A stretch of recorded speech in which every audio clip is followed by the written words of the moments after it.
I think everybody's ready. Let's start with the webinar. Let's start. Welcome to this webinar on confronting the climate crisis prospects for the 2021 UN Climate Summit in Glasgow, a contribution from Metropolitan government.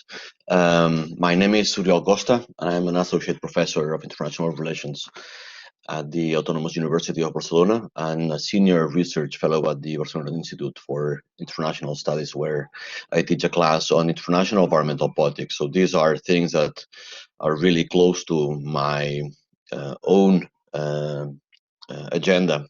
And I am really honored to be sharing this session with two participants that will be addressing the challenges of climate change from two apparently rather distant points of view. And I will say a word or two on how distant they really are in a minute. But let me just first introduce the two speakers. Michele is a visiting professor at IBEI, where she teaches a course on international climate change policy. But previously, she worked for many years at the World Bank on the issue of finance and environment and climate change issues, and then at the Washington think tank, the Center for Global Development on climate finance issues too, particularly REDD+. She basically looks at climate change from this sort of global approach, this global politics point of view, and has done so both from a practitioner and a more of a think tank-ish or more of a scholarly way. Ana Romero holds a BA degree on environmental sciences from the UIB. I have to say I teach a class for environmental sciences at the UIB. So I'm really glad to find people from that path. And an MBA on water cycle management from the Polytechnic University of Catalonia. She is founder of the first Spanish Association of Professionals of the Environmental Sector, and she is currently the head of climate emergency and of the Climate Emergency and Environmental Education Department at the Barcelona Metropolitan Àrea. So as I said, they look at climate change from the two ends, so to speak, of the spectrum, right? So the global and the local levels, respectively. I think we should, nevertheless, we would struggle to find many other examples of policy areas in which matters are addressed in such similar terms at these two ends of the spectrum, right? More to the point, I think that we would struggle to find many policy areas in which the language of international negotiations has trickled down so intensively to the national, the regional, and the local levels. Everybody knows what the Paris Agreement is about. I would say many people in any of these levels would know what Article 6 of the Paris Agreement is about, and I think that Michele is going to talk about that particular article later on. I think that everybody knew what the Kyoto Protocol was about, and CDMs and joint implementation. What I'm saying here is that there's this strong link between strong influence of the international on the local level, and at the same time solutions to climate change imply impressive transformations at the community level, right? That just require the active involvement of local actors and local authorities. So the two ends of the political spectrum stand in quite close connection when it comes to climate change. Even if they look so different, they actually talk very much the same language. They use the same vocabulary. They address the same sort of policy dilemmas in a good way. So the analytical and policy implications of these realization are, I think, really interesting and very relevant for the future of climate policy and the climate system as such. And this is what this seminar will be about. We will have a first round of presentations by the speakers, around 20 minutes each. This is what they have prepared for. So this will be a combined time of 40 minutes, and then we will have a short round of reactions, really like a short round of that. And then we will immediately open the floor for attendees to intervene The rules of engagement for the webinar are presented in the slide that is now in display. Microphones and videos are disabled, except for the Q&A section, in which we will be giving the floor to the attendees that want to pose questions or just make short comments. And also, you should know that the session is being recorded. Okay, are the two? I think that we have trouble with Michele's connection. Is that still the case? Yes, I think so. So perhaps we could start with Anna. Anna, are you ready? You have, I think that you have a PowerPoint presentation, right? Yes, And then we will. Sorry. Okay. Okay. So a very short presentation about the Barcelona metropolitan area, just to focus on some items that are interesting and very important in speaking about climate change. This is a very densely populated area, because the majority of this population, more than 3 million inhabitants, live in this brown or pink color area, which is where households and industries are located.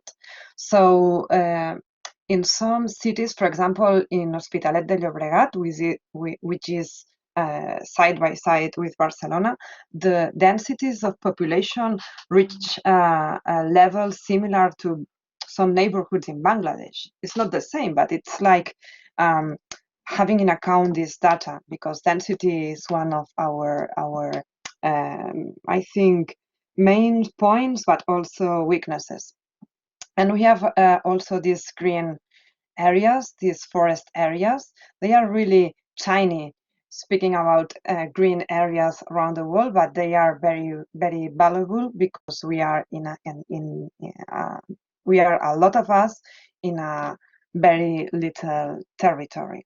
And we have also these two rivers, these two Mediterranean rivers, that they allow Barcelona in a very great part with the subterranean aquifers and the superficial water to have water resources, and they are a very important source of water for all this metropolitan area. So we know a lot. I think we have a great knowledge about the climate impacts. They are mostly the same as in other Mediterranean cities around the Mediterranean, around Europe and Africa. And they are caused by the temperature, by the increase of temperature. We know that currently the worst scenario, which is the business as usual scenario, it's like to say we didn't accomplish Kyoto, and probably we are not going to accomplish, at least today, the Paris Agreement. So we are expecting to have, by the end of the century, between 3.5 and 4 degrees Celsius, which is the same as to say that, for example, in Barcelona, we are going to have 35 days more plus, with temperatures, with day temperatures higher than 35 degrees. So this is a lot of pressure for the health of the people living here. And we are not worried about, we are not so worried about day temperatures, because, for example, we know that in the Mediterranean, people, we do adapt very well to high temperatures. This is different, speaking about vulnerability with, for example, northern countries in Europe. But for example, the problem is with nights, with these very high temperatures also at nights, when we need to rest, and when exposure to 20-25 degrees temperature at night, it's a very important risk for the elders, for children, etc. We also know that the sea level rise is increasing, and also the direction of the flutes, which is very important. Also the wind, we have less information about wind, but we were not used to have great winds about speeds of 70 kilometers per hour, and these 2 years we had some of them, and it is shocking, and we don't know how to act exactly. And for example, another impact, and in this case we are expert, I think I can dare to say that, is with a scarcity of water, because we are expecting by 2030, which is here, to have almost 20% less of water resources. And this is really a great challenge for an area like Barcelona with these 3 million people and with a lot of tourism. That maybe because of the pandemics, all of this is going to change, but we are really worried about these resources we need, and we have to reuse water, to use regenerated water, etc. So this challenge of carbon neutrality by 2050, it's a really, really huge challenge in at the Metropolitan Barcelona scale. We have a plan to address these challenges. It was approved by the Metropolitan Council 2 years ago in 2018. And the plan commits to the European objective, which are the ones that you have in the screen. It's, the cutting the 40% of the global greenhouse gases, about 32% of renewable energy as a part of the total consumption of energy, and an improvement of 32.5% of energy efficiency. I will show 2 examples about specific cases just to understand how do we scale this objective.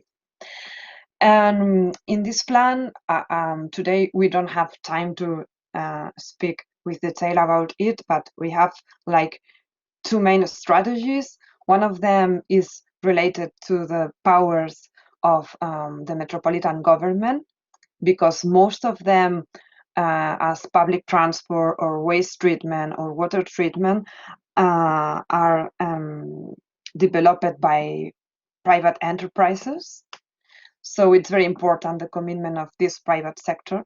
It's like 57 enterprises that have a voluntary engagement. We are trying to make it compulsory. We are working on this. And also we have an energetic map to mostly push the transition energy to renewals, but also with the perspective of climate justice. And this is really, really difficult, this eco-social look. And on the adaptation side, we have different strategies, like, for example, helping municipalities, giving support, technical support to the 36 municipalities. Nowadays, 25 of the 36 municipalities have declared the climate emergency. We also have a plan for cooling centers, because we are expecting to have 4 times more heat waves. So we have to be prepared to give the more vulnerable population these cooling shelters. And obviously the natural-based solutions, the combined roofs between PV energy and green roofs, the recovery of the front line, these are also very important aspects. As I was saying, here is an example about the solar energy. About 6 years ago, we made this study to measure how much was the potential of self-consumption of the solar energy only in the roofs of the metropolitan area. And we measured that we could have a share of solar energy between the 35 and the 42%. This is a powerful information just to make this to make a reality this challenge of a transition to renewals. But in the practice, in the reality, we know that some of these shelters are private, so we have to um, to to manage the engagement of the privates, of households, of industries. Is not enough only with the effort of the public authorities. And we also know that there are some technical and economical limitations. So this percentage, this theoretical 42%, in the reality, we think it's like a 20%, but it's still a very important source of energy. But I mean with this that we need to use this renewable resource, but we also need to reduce the demand of energy. And this is a cultural change. And this is, I think, even a higher challenge because one of them is technical. We need economical resources. We need to work together. We need to work at a different scales and levels. But the other is like more deep, and we need to convince people. So I think that education and also the role of the media, it's very important here. And we speak about it only a bit when speaking about climate change, I think.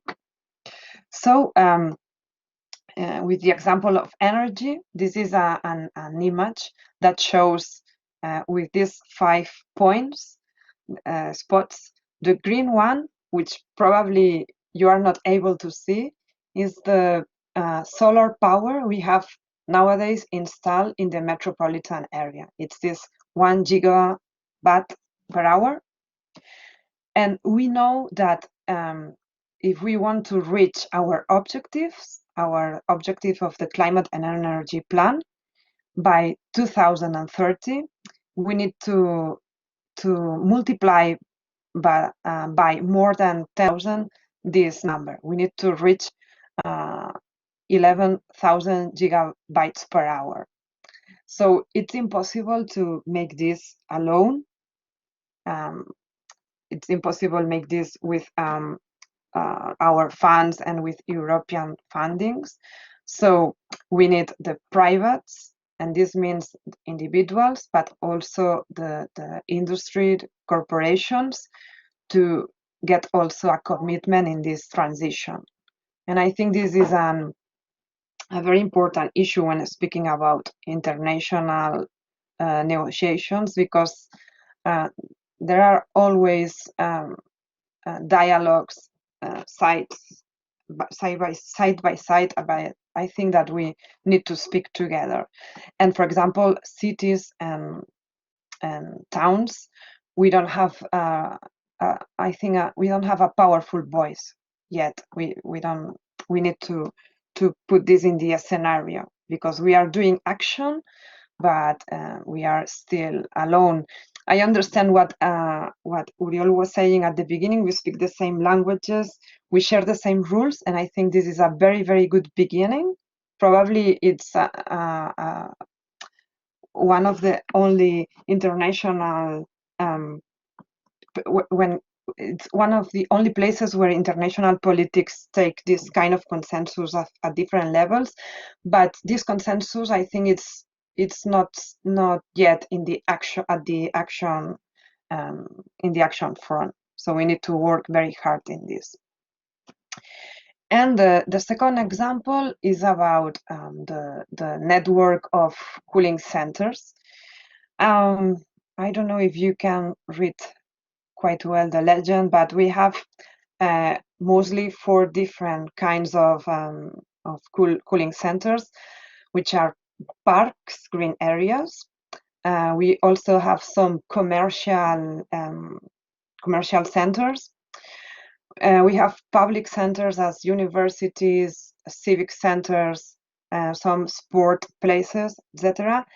And the fourth of them are schools.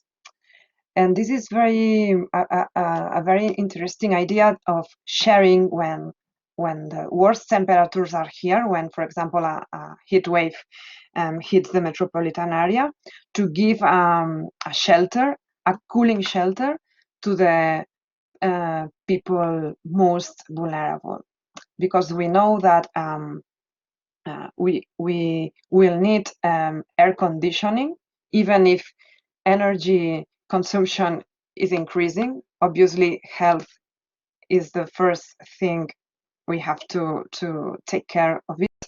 So we need to provide these shelters to the people who cannot afford, at least today, for example, to have this air conditioning or to have enough refreshing water, etc. And we measure exactly how many of these cooling centers do we have right now, and how many of them could be open tomorrow if we had a heat wave. And this is really difficult because we find like surprises, like for example, maybe on Saturday the public library is not open. So hey, you need to be open. So we have to look for people to be there to open the doors, and there are some management items that are not difficult, but that needs to be addressed also. And another thing, for example, is with water. This is I think it's a very interesting technical issue, because we want now the parks to be greener, to have more shadow, to have more fresh spaces. But as I was explaining at the beginning, we know that we will have less water, and if we wish more greener spaces, we also need more water, because we need to water these parks. We want them to be this night and like even a luxury park in the speaking in the Mediterranean side. But it's a health question. So the solution goes through the reuse of water, goes through the regenerated water, and this means in the end that we need more energy. So I mean with this that all is linked, because if we were more greenery but we need more water, but we will need more energy intensity, it means that when we are designing actions, we must think in a holistic point of view. And this is also a big challenge that is, I think, taking place at the local level, where the technical resources and the metropolitan area, I think they are quite good, but they are limited. So we need this collaboration with regional and national levels. And this is the last slide. I think I'm almost finishing time. It's just a question, because I was saying that we need to decrease our energy demand, and I was curious about the New Yorker in February with this article speaking about degrowth, because this is like not trendy, speaking about degrowth. Maybe after this experience of the pandemics, we can have some positive experiences of kind of slow growth or degrowth that help us to improve this. But to summarize it up, I think that impacts are taking place at the global and local level. At the local level, we are working a lot in action, in real commitments. So it would be very coherent and I think powerful to engage the cities and towns in the international conference of the parties. I think it's time for it now. Thank you. Thank you very much also for the discipline and the use of your time.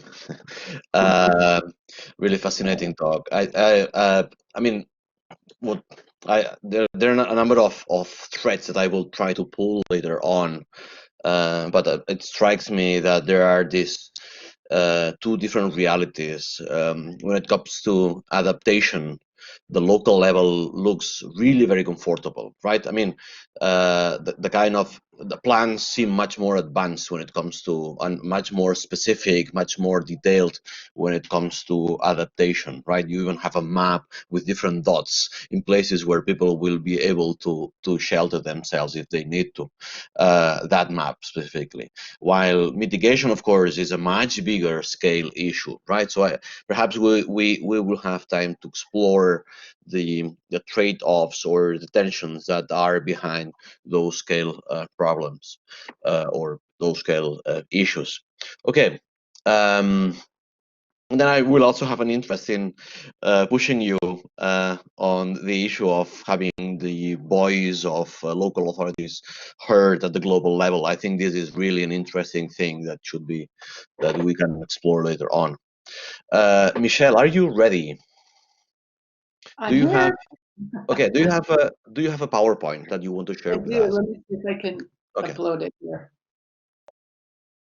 All right, thank you. I'm sorry I fell out. My computer is not very strong and it just stopped working, so I had to turn it off and turn it back on. Anyway, I'm very happy to be with you all here today, and I'm very happy to see some of our former students from the climate change classes who are with us, so nice to see you all. Thank you to IBEI and to the Metropolitan area of Barcelona for organizing this. I was asked to talk about what we can expect from Glasgow and what are the prospects for the next conference of the parties that's going to take place in Glasgow. Okay, let's see, how do I do this? Ooh. Oh, there we go.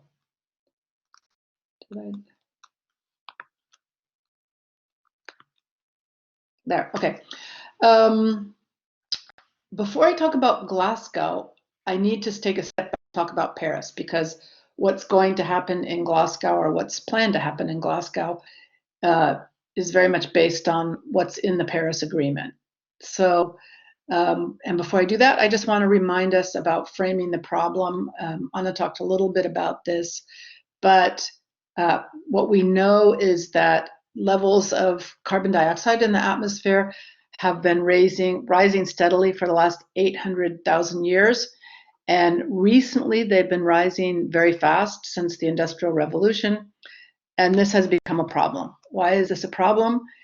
It's a problem because the CO2 in the Earth's atmosphere acts like a blanket and combines with water vapor and other gases to create the heat effect that Anna was just talking about, which holds more energy within the Earth, makes it warmer, and has a number of other negative effects aside from just temperature. So this shows, in fact, what the increase in global average surface temperature has been since the Industrial Revolution. As you can see, it's been rising steadily, and that's the prospect that we face if we don't do something about the concentration of gases in the atmosphere. I just wanted to point out, this is the these are the historical trends of the increase in emissions of greenhouse gases each year. If we do nothing, this gray area shows what the trend will be, continuing to rise.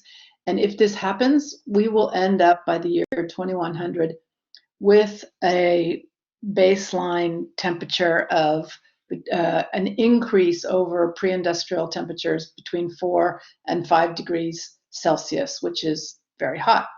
The Paris Agreement, as you all know, agreed to a target of reducing or maintaining the increase in global average temperature above pre-industrial levels to only 2 degrees.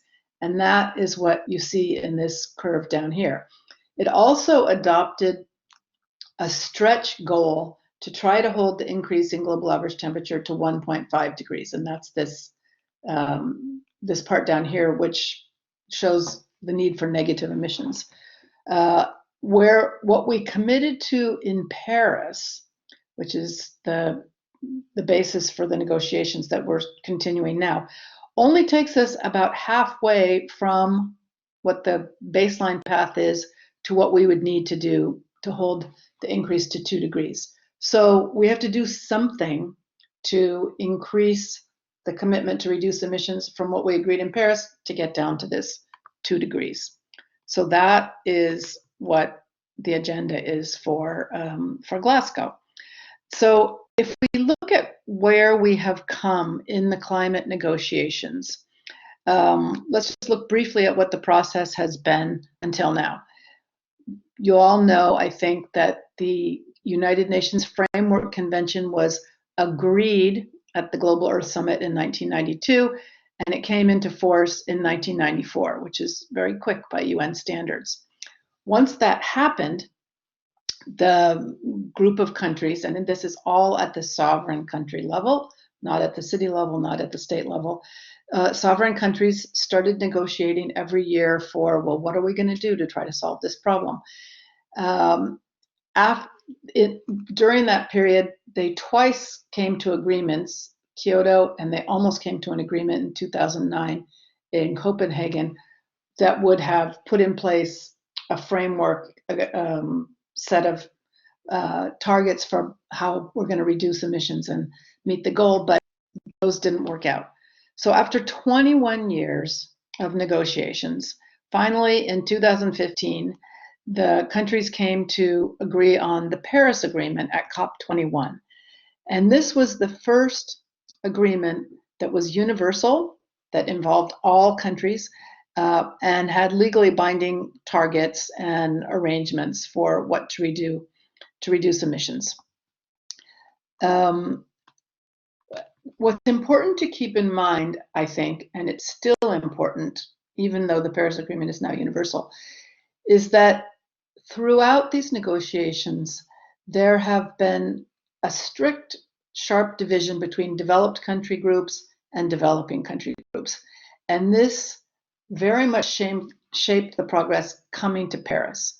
So what's important, both the Kyoto Protocol and the Copenhagen Accord, if it had become a legal treaty, would have only imposed reductions in emissions on developed countries and not on developing countries, because of the idea that developing countries need the space to continue their economic development and raise their living standards.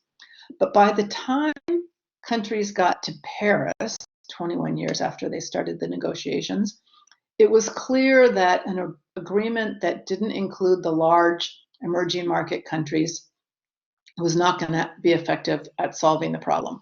By the time they got to Paris, China was indeed the largest emitter. So finally they got to Paris and in 2015, and they reached an agreement that was signed by all 196 state parties. The negotiators for Paris had taken a different approach to the previous approaches in that they made the agreement bottom up instead of top down.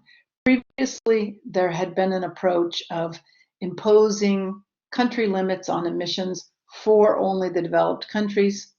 The Paris approach was not to impose country limits, but to seek voluntary commitments to reduce emissions, which is what they call a bottom-up approach, and to ask every country to put forth a proposal to reduce emissions. So that's what they ended up with in Paris. It was agreed in 2015. It came into force in 2016 when they had 55% of the parties having signed it. And as of February of this year, all 195 UNFCCC members had signed the agreement and 189 had become party to it. So one of the main achievements is that it broke down the firewall between developed and developing countries and got everybody sort of into the game. But what we need to keep in mind is that the commitments that were made in Paris, two things to keep in mind. One is they only go halfway to solving the problem. And the second is they're voluntary. There's nothing happens really if countries don't fulfill their commitments, which is generally true of UN agreements, although Oriol can tell us more about that.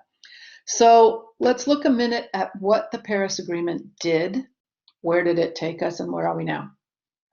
So the important thing about the Paris Agreement is that it incorporated for the first time a target to hold the increase in global average temperature to 2 degrees above pre-industrial levels and to try to hold that increase to 1.5 degrees above pre-industrial levels. So that was important as a goal. By setting the stretch goal of 1.5 degrees, what happened after Paris is in 2018, the IPCC did a report looking at, well, what exactly would that mean if we wanted to hold the increase to 1.5 degrees? Because the focus previously had been on the 2-degree target. And they did a big study comparing what actions would be needed, what's the difference between 2 degrees and 1.5 degrees, et cetera. One thing to keep in mind, and this Anna talked about this a bit in her report, in her presentation, is that if we are going to hold the increase in global average temperature above pre-industrial levels to 1.5 degrees, it will mean we have to achieve net zero emissions by mid-century, 2050, but a range 2045 to 2055. This is very different than what had been talked about previously around the 2 goal, where the conversation was we need to reduce emissions by 80% by mid-century in order to hold the temperature increase below 2 degrees. The big difference between net zero and 80% is it's surprising how many sectors, industries, countries, et cetera, assumed that they were in that last 20%. Getting to, that didn't have to actually do anything before 2050. With net zero, it means all the emissions on a net basis have to reach zero. And that's a very, very challenging target. It also means that the path to get there means that we need to reduce global emissions by almost half, or 45% by 2030, which is 10 years from now. I think I read a recent study that said that entails an annual reduction in emissions of 7.6% starting now. And now the direction of emissions has only been going up. So the core approach of the Paris Agreement, and this is what makes Glasgow relevant, is the main approach that they took was called pledge and review. Countries made voluntary pledges of what they were going to do, but they also agreed to come back every 5 years, review the progress that they had made in fulfilling the commitments that they made, and then agree every 5 years to try to put forth even more ambitious, stronger targets. So they recognized, even at Paris, that what they were promising to do at Paris was good, but not enough. That it was only going to take us, as we've seen, about halfway to the goal of holding the increase to 2 degrees. So they said, okay, this is what we're going to do for the next 5 years, but then we'll come back and promise to do more 5 years later. And we'll do that every 5 years. So that is the pledge and review process. And that is why Glasgow, if you look at the negotiations that happen every year, Glasgow is an important one because this is the 5-year point. This is when we say, okay, 5 years ago we promised to do this, now we're going to come back and try to promise to do even more. So that's the main thing that needs to happen at Glasgow, as this process of reviewing progress to date and trying to get countries to agree to even stronger actions that will reduce emissions even more. So as I mentioned, this is the path of historical baseline emissions.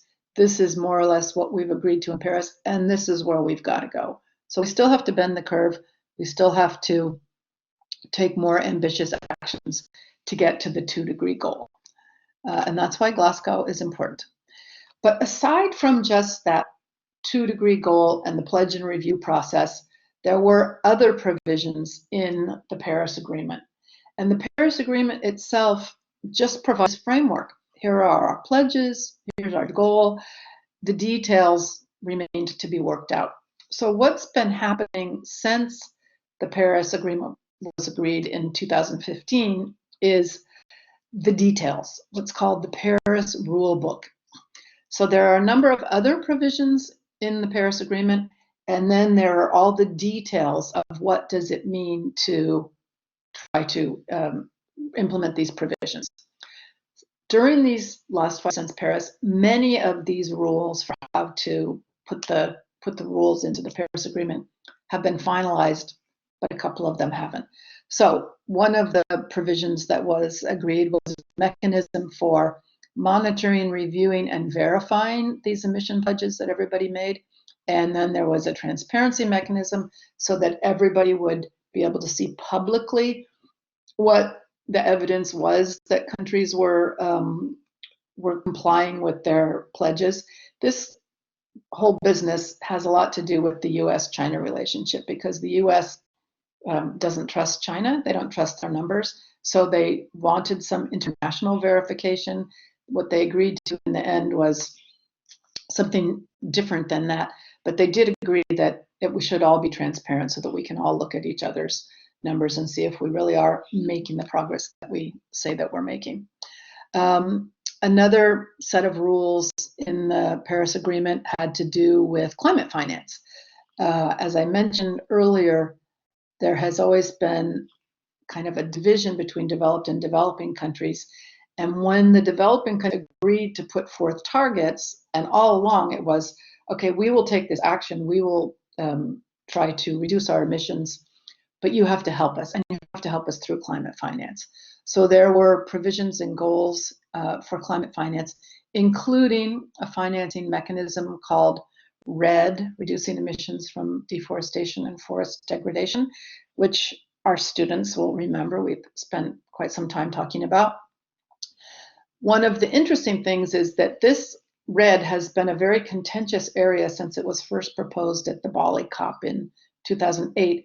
But in 2013, the negotiators finally put together the rule book for how RED would work. There are 23 provisions in that. And so RED has been sort of put to bed and can go on. But there are a couple of remaining areas for rulemaking that did not, thank you, Oriol, that did not get finalized. And these have to do with carbon trading and with a provision that's called loss and damage. And these have been kind of kicked down the road every year. The rules on carbon trading were supposed to be finalized in 2018.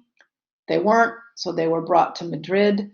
The idea was that they would be finalized in Madrid as loss and damage, and they were not. So they remain to be worked out in Glasgow, as well as increasing ambition. So the focus in Madrid, let me just skip this and go. The focus in Madrid was really on trying to finalize the rule book, particularly on carbon markets and loss and damage. This picture is at the COP25 in Madrid, and you have from left to right, Teresa Ribera, who is your Spanish Minister of Environment, Ola Schmidt, who was the Minister of Environment of Chile, where the COP was supposed to be held and was actually the president of the COP, and Patricia Espinosa, the head of the UNFCCC. 3 Latina women, which is unusual and very cool. Unfortunately, the COP negotiations became very acrimonious, very fractious, and they really did not accomplish what was hoped for these 2 remaining areas of the rule book on carbon markets and loss and damage. So that was a big disappointment, as one think tank commenter said, the clearest gap, a message from Madrid is the widening gap between the action needed and the sluggish response of governments. So after the excitement and feeling of success of Paris, by the time they got to Madrid, things were starting to look a little bit less less positive and less exciting. In the fall of 2019, before Madrid, the UN Secretary General held a climate conference on the side of the UN General Assembly, where he tried to get countries to promise that when they went to Madrid, they would make a commitment and sign documents about the increased ambition and the increased intention to strengthen their actions that should be incorporated in the Glasgow negotiations, and he was unsuccessful in getting that. So as we move into Glasgow now, as you know, Glasgow was supposed to take place in November of this year, 2020, but because of the coronavirus, the UK and the UNFCCC agreed that it would be postponed for a year, which turns out actually to be a good thing. And in fact, after Paris, there were a lot of people who thought that the negotiations should only take place every 2 years, that a lot of action could take place behind the scenes, but was it really necessary to get all of these thousands of people together in an expensive and carbon-intensive meeting every year? So now they are waiting for 2 years. One of the reasons that it's a good thing that it's taking 2 years is that the U.S. elections are taking place in November.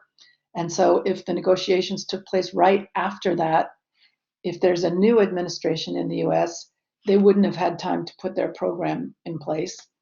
And if there's not a new administration in the U.S., waiting till next year gives the world a chance to figure out how to solve the climate crisis without the US, because if there's not a new administration, it will be without the US. So COP26 is supposed to be about ambition. It's supposed to be about countries putting forth new nationally determined contributions that strengthen their actions and strengthen their efforts to be more in line with the 2-degree target. Okay, one more minute. What countries bring to Glasgow is very much going to depend on what they are able to agree to do at home. And Anna mentioned the current EU objective to cut emissions by 40%. But in the meantime, the EU has put forward a new Green Deal that actually strengthens that commitment to reducing emissions by between 50 and 55%. So the EU has already put forth a strengthened commitment. A few other countries have done so, but not many. Countries are also supposed to put together their long-term climate plans, what they will do till 2050. Many countries have done that because it's easier to put together a long-term plan than a short-term plan. But the big question is, will countries come to Glasgow with stronger commitments that will take us further towards the goal that was set in Paris? This will be familiar to our students. There's a question of the role of these negotiations at the sovereign level and what's the future of that. So with that, I will stop. Thank you. Great, fantastic. I will have a couple of questions for both for both of you on the role of on the issues implied in the role of local authorities in the climate change issue. The first one goes as follows, and you were hinting in precisely that direction in your last couple of sentences, Michele, which is there's now a lot of hope being unloaded onto local authorities and regional authorities and non-sovereign actors, so to speak, right? And that also includes probably corporate actors too, right? The issue being states have failed us to some extent, right, or to a great extent. The sovereign actors have failed us, so perhaps having this very broad and bottom-up Paris Agreement structure, which is what the structure of the Paris Agreement is basically this pledge and review bottom-up thing. It might even be welcome because it can accommodate lots of decentralized actors by local authorities. Now, my question here would be, what's your view on that? Is that hope well placed, and why? And then my second question would be a matter of scale, and I was anticipating some of this before. When it comes to adaptation, I think it's pretty clear that the scale of local authorities is just right. Huh? And as an inhabitant of the metropolitan area of Barcelona, I really feel like comfortable with seeing those maps of places in which I will be able to shelter myself. I'm not. I mean it. I mean it. I like to know that me and my neighbors will have. So it looks like or the dunes thing. Right? It looks like the right place to locate many of these adaptation action. But when it comes to mitigation, my reading of the thing is that many local councils and many local authorities have been able basically to put together these experimental small-scale things, right? In which a little plan exists here, a little plan exists there to increase renewables or to manage demand, right? But to what extent can local authorities by themselves scale this up to a level in which the impact is really, sizable, right? And can help us go towards that net zero, which is not just a relative reduction, but an absolute reduction, the net zero for 2050. Are we between, and this would be the question, to what extent can local authorities scale this up in a way that we do, like, the failure of sovereign actors is the ambition gap, right? That's the name we have given this failure, the ambition gap between the 1.5 and the actual action they take. Are we in the face of a scale gap, perhaps, if we go local, right? In which we aim for big changes and expect the smaller authorities, smaller in terms of scale, right? It's not the lesser, but the smaller in terms of size, to do the heavy lifting that states have not been able to do. Those would be my questions. Who fires first? Anna, do you want to start? Yeah, okay. About the first one, if hope is well placed, I don't know.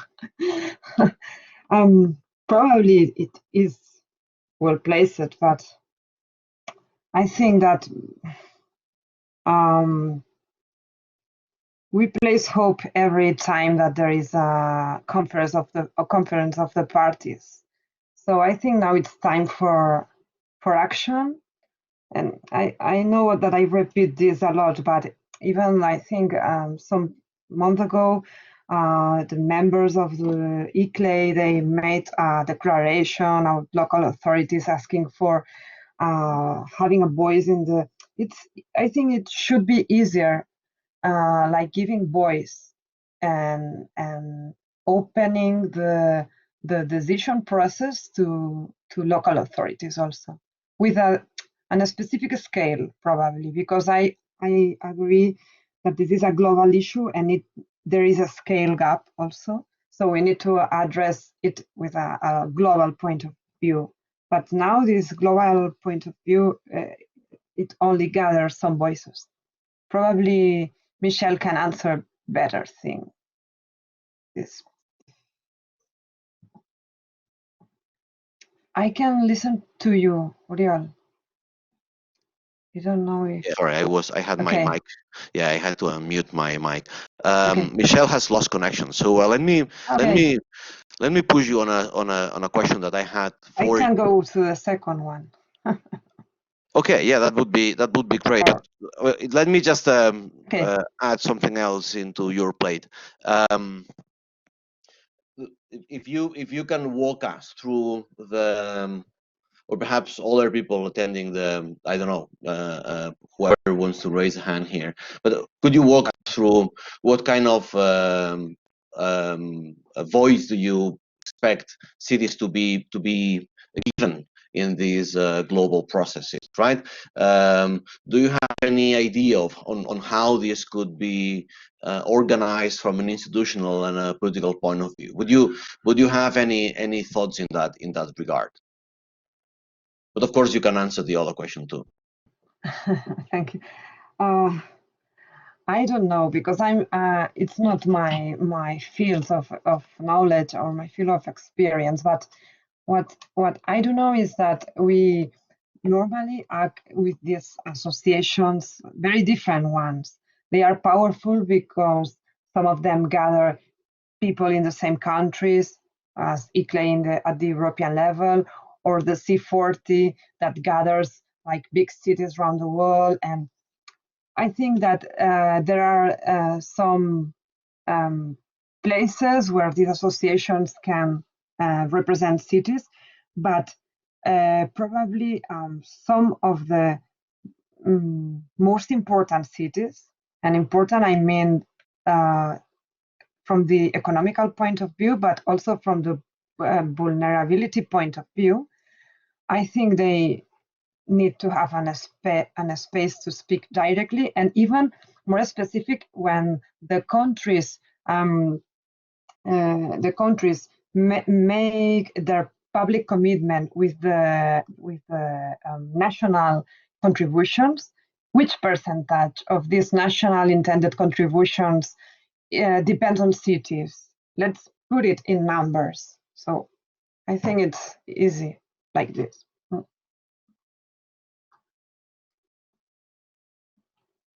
Michele, you are back. Did you get the question? Yes, Okay. yes. Sorry, Right. I'm having trouble with his computer, which, as No my worries. students from this semester will recall, is not the first time. So I think it's a really interesting question. I personally feel that the sovereign negotiations at the UN level have kind of reached diminishing marginal returns. I mean, they're kind of they're running out of gas. However, the other thing is the actions are actually taken at the local level. They're taken by cities, they're taken by companies and enterprises. You know, if you think about what the major sources of emissions are, they're from some of these big legacy companies. So that's where the action has to take place. So there's this balance between national and local. But then there's the problem of this is a global collective action problem. And if you look at the United States and the COVID virus problem, and you look at the response of states, California, at least at first, has done very well. It's a high functioning state. It makes commitments, it takes actions, it implements them in the same way that Barcelona actually implements things. And other states, like Florida and Texas, do not. They're not effective. So if you rely on what states do for the climate solution, you'll have this mixed bag of high functioning regions like Catalonia or states like California and less high functioning areas like Florida and Texas. So then the question is, does it add up to what you need? Or do the high functioning parts have to do more? Or will you continue to have this gap if you rely on the state level? So somehow I think it needs, ideally it would need, agreement at the sovereign level. Since we don't seem to get that, can you have, we talked about this yesterday, can you have leadership by some cities like Barcelona or states like California that provide the energy and the research and the technology and the effort that kind of brings the rest of the states and cities and everybody along? So that's, I think, the question with something that really requires global action like climate change. And I don't know the answer. Okay, let's perhaps open the floor. If there's this raising hand function in Collaborate Blackboard, so if anybody attending the participating in this seminar wants to raise a hand and pose a question or make a comment, that would be now would be the moment to do so.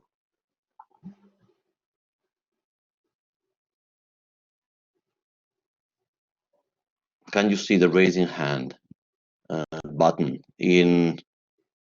No, you don't. Yeah, I see it, but I Yeah. don't see any hands raised. No, no, none is raised. Okay, I can keep talking. I mean, I have no problem with that. I can always talk more.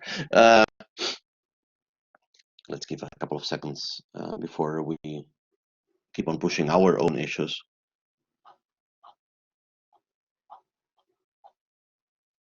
I find the issue of the political economy of some of these measures particularly difficult to address from the local point of view. Let me unpack this a bit. If you Anna, you shared that map on the roofs, and which of these roofs could in which of these roofs solar panels could be located, right? And of course, you expect many resistances to be raised to that, and everybody lives somewhere, and everybody, or most of the people live somewhere, and we all know how difficult this would be in all these in all these buildings, right?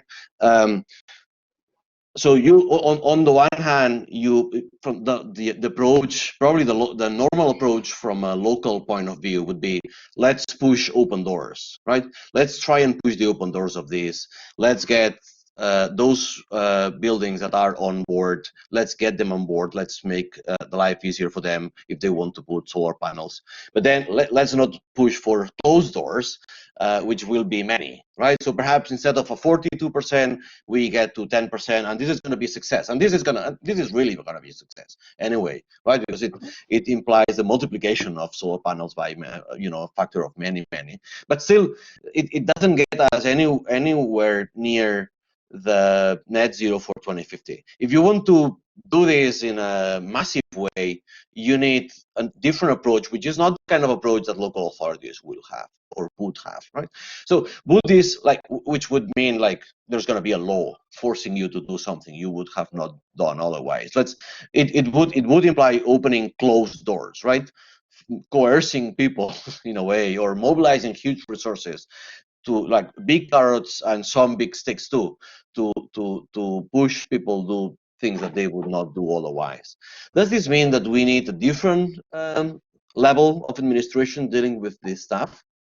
And this is the scale gap. Or do we need local authorities which are ready to run bigger risks? And of course, this is really very difficult for a local authority, right? Really, because it's putting itself in somebody else's shoes. It's putting itself in somebody else's shirt. I don't know what the right expression would be here, right? And doing somebody else's job. Without probably the resources and the kind of authority that are needed for this kind of thing, right? So how do you move up that scale? And of course, the kind of resistances that you would get from big utilities would be different too, right? Big energy utilities would, of course, tolerate an increase that is marginal, but of course, once the installed power of those solar panels or windmills, for that matter, become threatening to their position, that becomes a different political story, right? You know, how do you go about this? I really worry about this, because it's the net zero for 2050 is an absolute level of so is there any thought in the AMB, in the IMEB, in terms of this, on, you know, how far it can go, how you know, how far other administrations are ready to go, how much of help that does it need to do that, or whether perhaps, I don't know, partnering with private actors would make life easier for the local authorities trying to push closed doors too, not only open ones. I think this is it's one of the keys, because we are in fact putting us in somebody else's shoes. But I think this is like a kind of part of our work in the public administration very often, but it's not the solution in the long term. So, for example, in the energy case, we know that, as you explained exactly, it's not enough to get the commitment of privates. And it's a lot of work and it's a lot of resources. So it's not efficient to begin only doing sensibilization, and it's necessary, but not it's the only thing. So we are working with partnerships, looking for partnerships with the privates, because, for example, we can offer to privates roofs. We can offer a surface, speak with the 36 municipalities and say, okay, so now we have this huge amount of square meters. We offer you, and you make the investment, and you recover the benefit.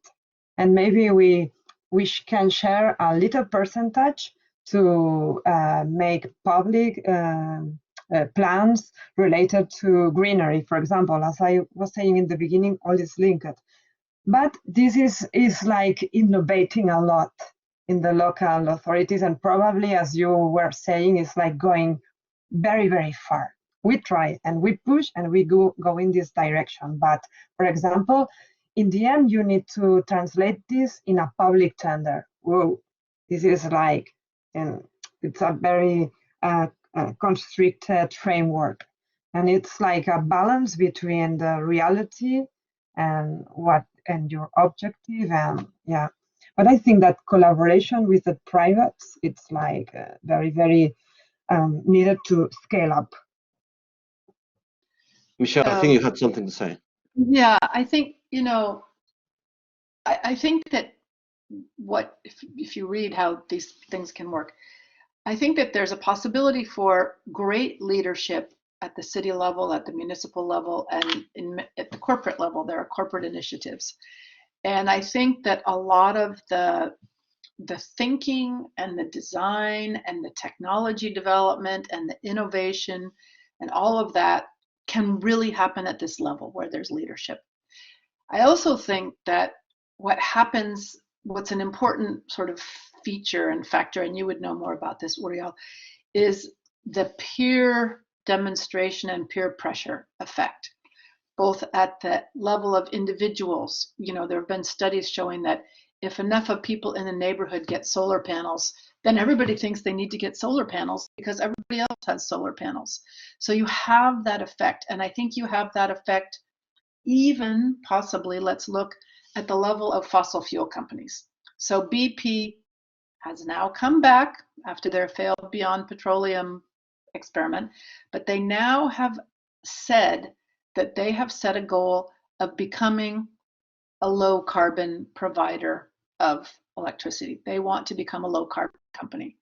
We don't know if this is greenwash or if it's real, but if they do, and if Elsinore and other fossil fuel companies kind of go in this direction, it will put pressure on Exxon and Mobil and the other companies to also go in that direction. So there's a peer effect that can, I think, be very successful. The problem is not just the scale. I think the scale could be fine. The problem is the speed. The problem is, will this innovative local action take off and be replicated and have the peer effect in time for net zero by 2020, by 2050? And that's what we don't know, unless there's some great technological breakthroughs in terms of carbon removal and stuff like that. So to me, this scale is less of a problem than speed. Charlie has his hand up. Yeah, thanks so much for this discussion, guys. It's really very interesting to hear all of your views about all of this. So I have a question that really builds on these two, this discussion that you've been having. Partially, somewhat selfishly, because I have to think about these issues for another project for myself. But I'm curious, on the one hand, what, from sort of Anna's perspective, cities need most from international organizations like probably most relevant for Barcelona in particular is the European Union, but so European cities. What could the European Union be doing to support their initiative more than is happening right now? And also, going up above that, what could the UNFCCC be doing or other relevant international organizations in order to support innovation, scaling up, speed of the actions being taken at the local level? Because, to build on sort of what Michele was saying, I do think that there's this shift happening in the UNFCCC where it's shifting from a forum for negotiating what the rules are, and it's thankfully kind of reaching the end of that, roughly speaking, and moving. I think it needs to move more in sort of a supportive implementation kind of framework. Now, there's rules to be determined to outline sort of what that actually looks like. And so, Michele, maybe I was wondering what you think sort of the UNFCCC is going to be in the future moving forward as it sort of makes this switch towards supporting greater implementation at a variety of levels of governance. So I think it's two questions, but they're also kind of interconnected. Thanks. Yes, yes, I think the answer is yes, that we need more support of Europe. Because, for example, in the Covenant of Mayors, we are coordinators for the adaptation part in the Metropolitan territory. The mitigation is coordinated by the provincial government, by the Diputació de Barcelona. And we work together very often and always ask the municipalities, what do you need? We need financing.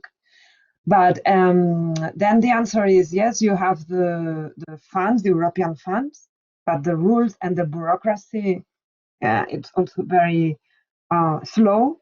Michele was speaking about speed, so this is on a slow system. I understand that is because of the safety and that is slow. There are some interesting initiatives, for example, like the Horizon 2020, etc., that they are trying to review in this new plan. And I think that they want to have the experiences applied at also the local level. And I think this is useful. We have, for example, in our team, one of the technicians is always looking for Horizons 2020 that lead us to share technological experiences with municipalities. But this is also a bit like a pilot project, and it's difficult to reproduce at a big scale. So yes, we need more support, but I don't know which is the way of changing, of reaching it. Yeah, don't have a better answer.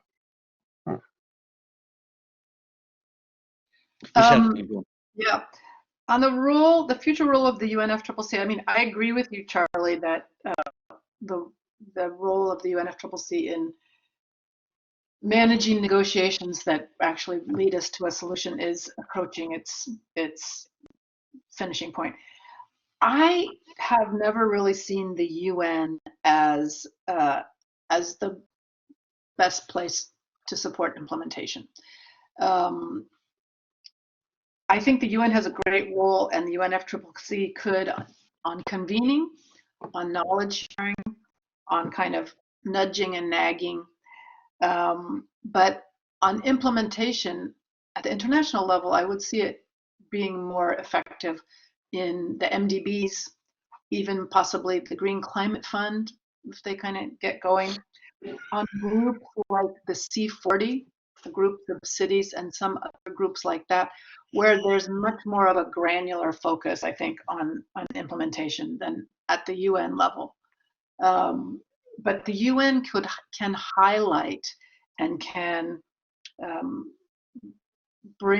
give prominence to successful experiences and successful new approaches and technologies, and they can give credibility and legitimacy to initiatives like that, that no individual MDB has. So I see the UN being more effective in terms of implementation in partnership with organizations that actually do things. We still have time for a few more questions.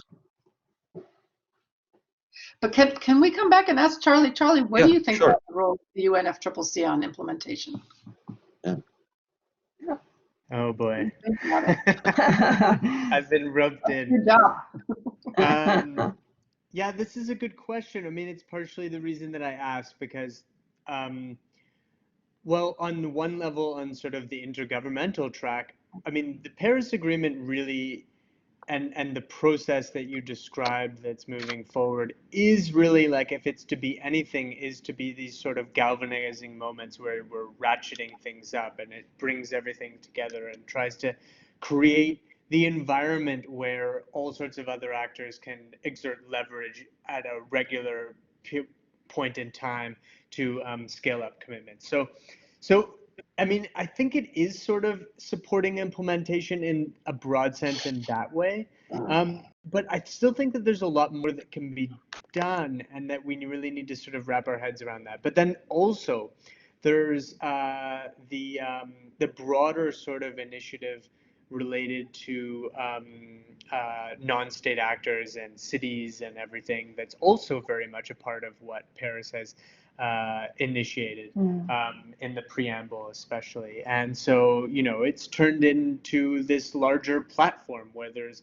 climate champions and there's the regular sort of summits where they're bringing groups together to sort of facilitate all of the actions that are being taken at that local level to some degree. But the question is, you know, what's enough? You know, I think that that's all going in the right direction, but it sort of isn't really there. And I think it's, you know, it's not where it needs to be. But I wonder, you know, I think that your view on that is really interesting. To say that, like, well, we need these other instruments, right? We need the MDBs involved. Like, it's actually not the place of the UNFCCC to be doing that. And I think that there's actually something to that.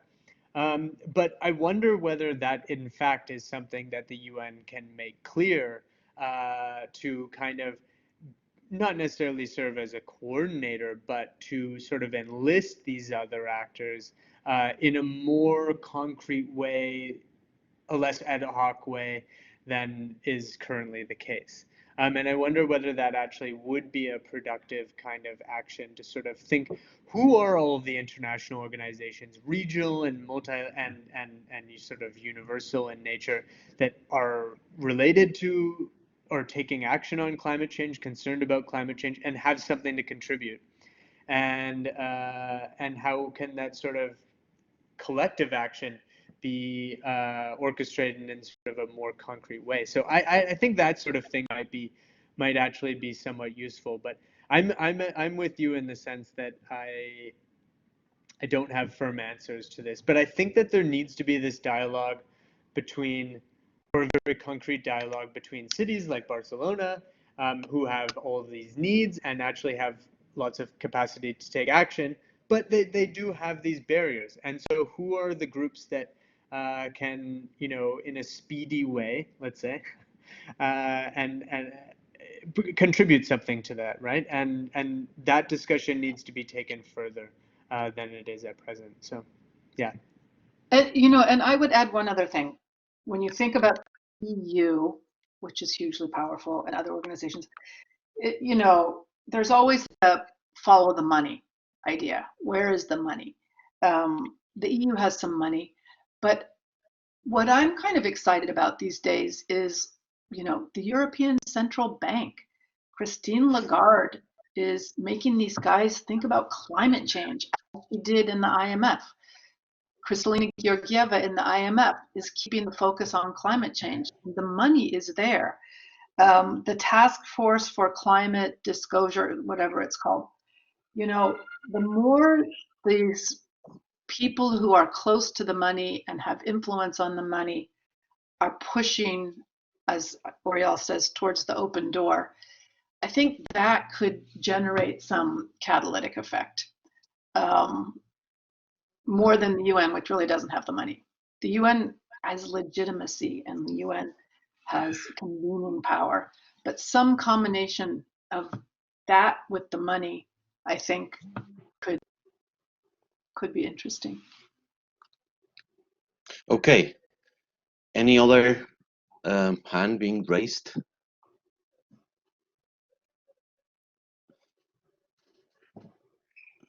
I think that I started the presentation by saying that both of you look like very far apart the spectrum from the global to the local, right? And I think that as the talk that we have had shows how this is not so, right? It's two ends of the spectrum, but they are very much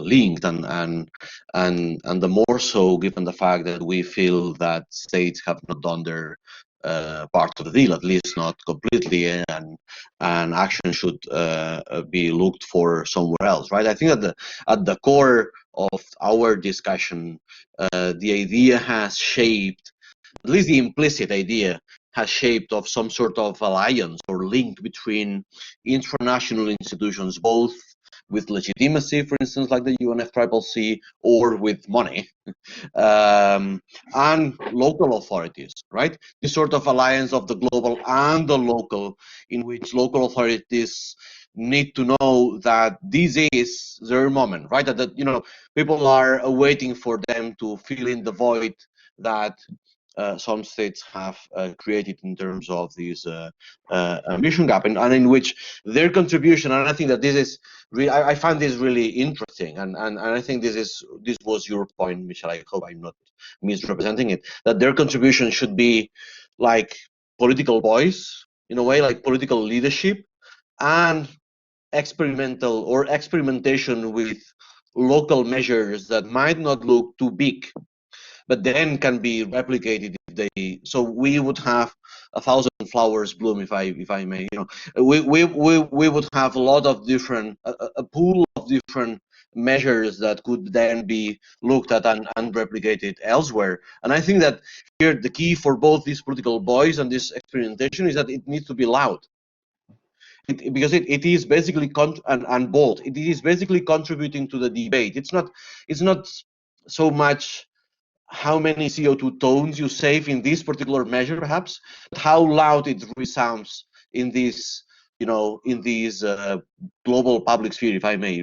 It is in this global debate on climate change. How much traction it gets in other local governments or regional governments, or even states that feel compelled because of this political leadership that is coming from the local level, or this experimentation to do something else that they have not been doing so far, right? So I think that this is really like an interesting thing, right? I find this really suggestive, the idea that there could be such a link of the local and the global in a way that is so bold, right? And so it needs to be. I don't know whether it's gonna be, but it needs to be if we want to reach this net zero by the mid of this century, in the next 30 years. Michele.